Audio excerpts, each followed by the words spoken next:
Ekonomi dan Bisnis Islam mengasuh mulia lembaga keuangan bank.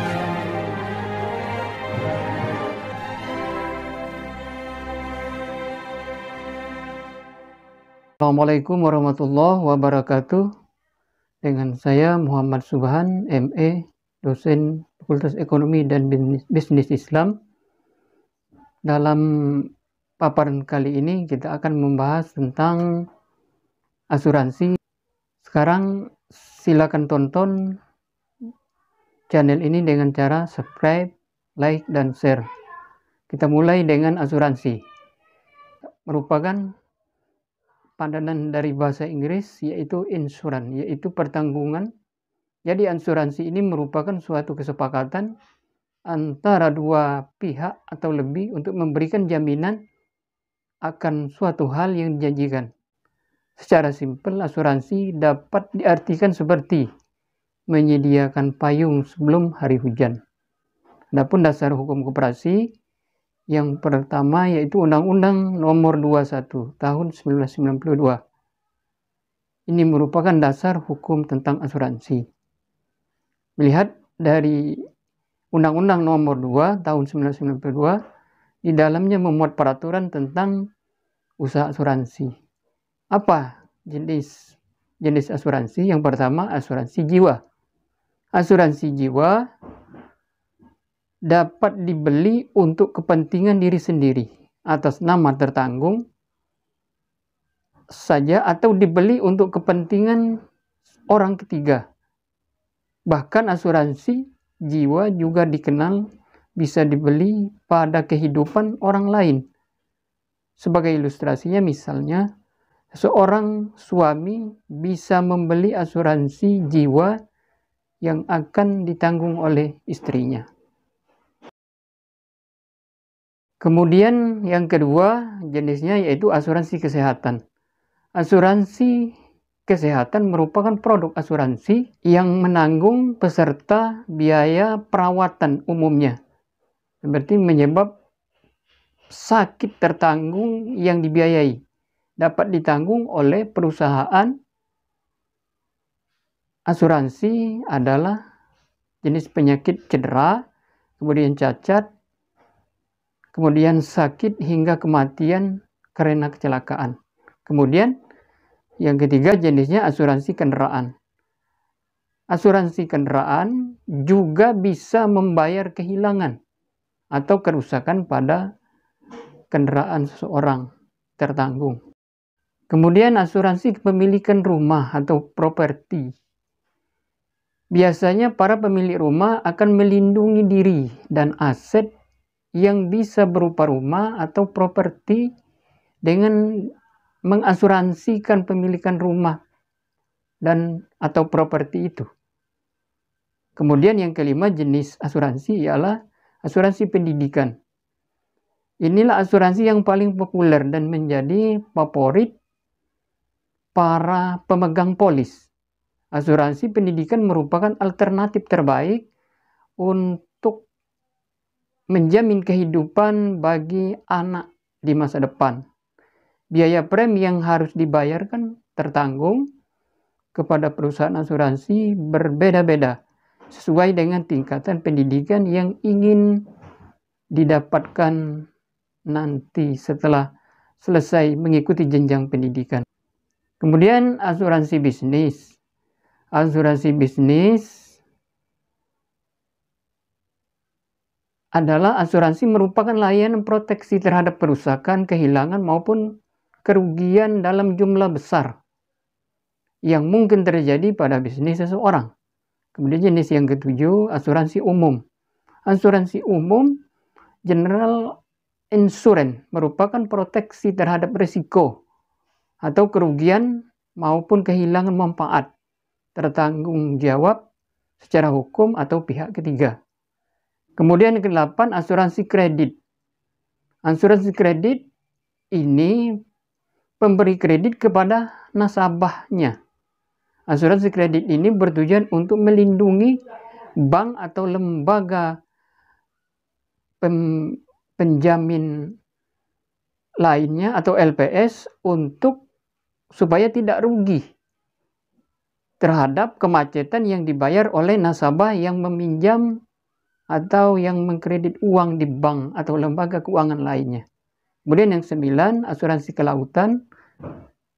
Asuransi kelautan yaitu yang menggunakan jasa angkut laut.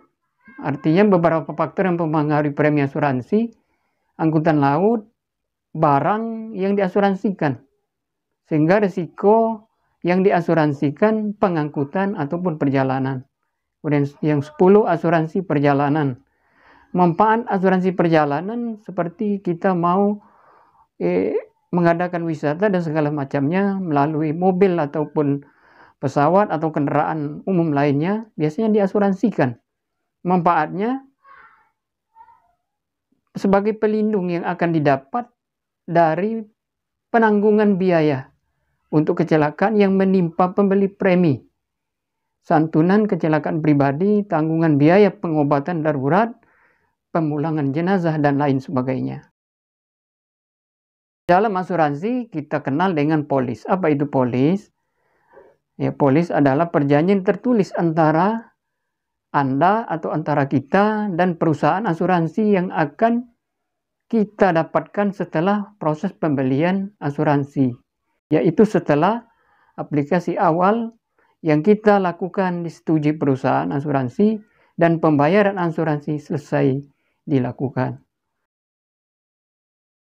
Kemudian apa perbedaan antara asuransi syariah dan asuransi konvensional?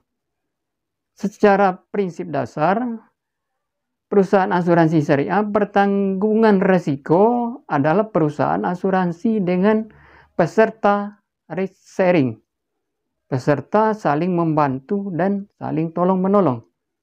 Adapun di konvensional, pemindahan risiko dari peserta, artinya dari kita yang mau berasuransi ke perusahaan yang menanggung risiko.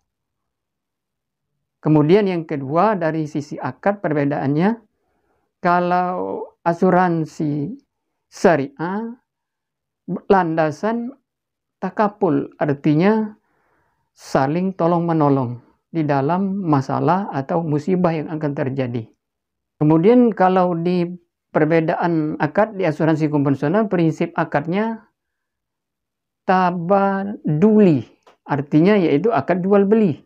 Akad ini dijalankan menurut syarat, yaitu harus ada kejelasan hal-hal seperti pembeli, kemudian objek yang diperjualbelikan.